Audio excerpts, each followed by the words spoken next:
In this fictional society, every human being is assigned a job at birth. The decision is made immediately and recorded permanently.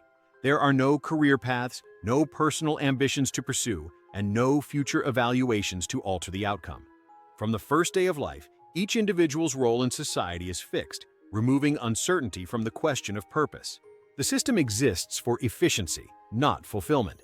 By eliminating choice, the society removes risk, competition, and unpredictability. Purpose is no longer something discovered through experience or effort. It is delivered as a classification. From birth onward, life is structured around a single expectation: to perform the assigned function as accurately and consistently as possible. At birth, each child is evaluated through a centralized system designed to predict long-term utility. The assessment uses three primary inputs: genetic indicators, early cognitive projections, and current societal demand. Physical traits, neurological patterns, and statistical behavior models are processed to determine where the individual will be most effective within the structure of society. The outcome is a single assignment, issued once and never revisited. The system does not account for personal growth, changing interests, or unforeseen abilities. Its logic is predictive, not adaptive. A child assigned as a builder is trained as a builder for life, regardless of later aptitude in other areas. The goal is not to maximize individual potential, but to ensure that every societal function is filled with minimal disruption. Accuracy matters more than flexibility, and usefulness outweighs possibility. The system was introduced in response to long-term structural failures. The society struggled with recurring unemployment, chronic shortages in essential professions, and social tension driven by competition for limited opportunities.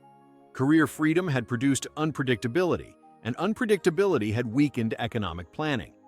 Leaders concluded that choice, while valuable to individuals, was inefficient at scale.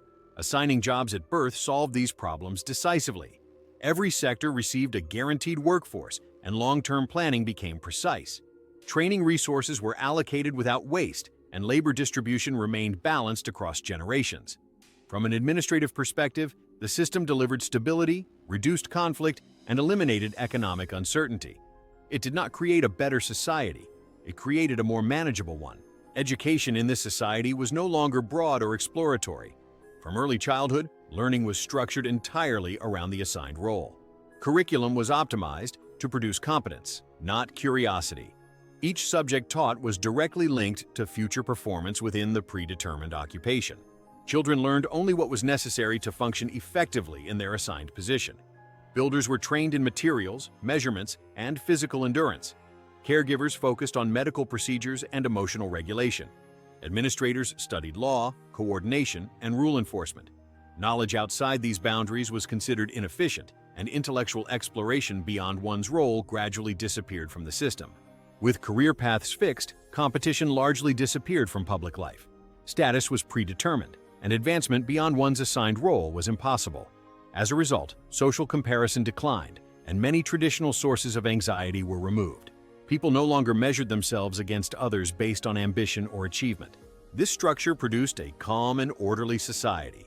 There were fewer conflicts over opportunity, fewer disputes over access, and minimal visible unrest. People stopped asking what they might become in the future and focused instead on fulfilling what they had already been assigned.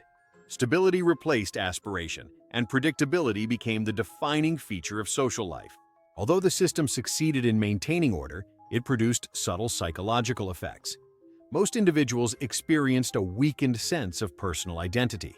Their work defined their daily actions, but did not reflect personal choice or internal motivation.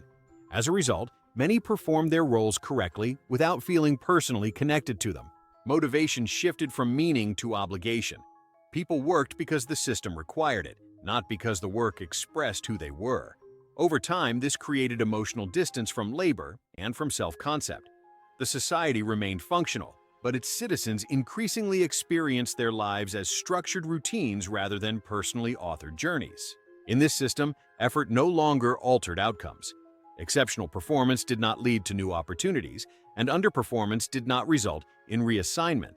Because roles were permanent, personal investment had limited impact on long-term direction. Improvement became procedural rather than aspirational. As a result, innovation declined steadily. Risk-taking offered no reward, and deviation from established methods was discouraged. Creativity, once driven by the possibility of change, lost its practical value. The society continued to function efficiently, but progress slowed as experimentation and breakthrough thinking gradually disappeared. Dissatisfaction did not surface as open resistance. There were no widespread protests or organized movements against the system. Instead, tension accumulated quietly within individuals. People complied, worked, and aged within the boundaries set for them, rarely questioning the structure aloud. This silence masked a shared internal conflict. Many citizens carried the same unspoken realization that their abilities had never been tested beyond a single predefined role. The absence of visible unrest was mistaken for contentment, but beneath the stability lay a population that had learned to suppress dissatisfaction rather than resolve it. From the perspective of leadership, the system was highly effective. A population with fixed roles was predictable, and predictability made governance easier. Workforce needs could be calculated decades in advance, and social behavior followed consistent patterns. With limited personal choice, there were fewer variables to manage. Control was not enforced through constant surveillance or force. It was embedded into structure. By defining purpose at birth, the system removed the conditions that typically produce resistance: ambition, comparison, and unmet expectation. Citizens followed the rules not because they were coerced, but because alternatives no longer existed. After several generations, the society reached a stable equilibrium. The system no longer required adjustment because outcomes were consistent and predictable. Economic cycles flattened, population roles remained balanced, and institutional planning extended far into the future without disruption. However, long-term stability came at a cost. Cultural expression became repetitive, driven by function rather than experimentation. Technological progress shifted from innovation to maintenance. The society did not collapse or regress, it simply stopped advancing. Human potential was preserved in structure, but rarely explored beyond it.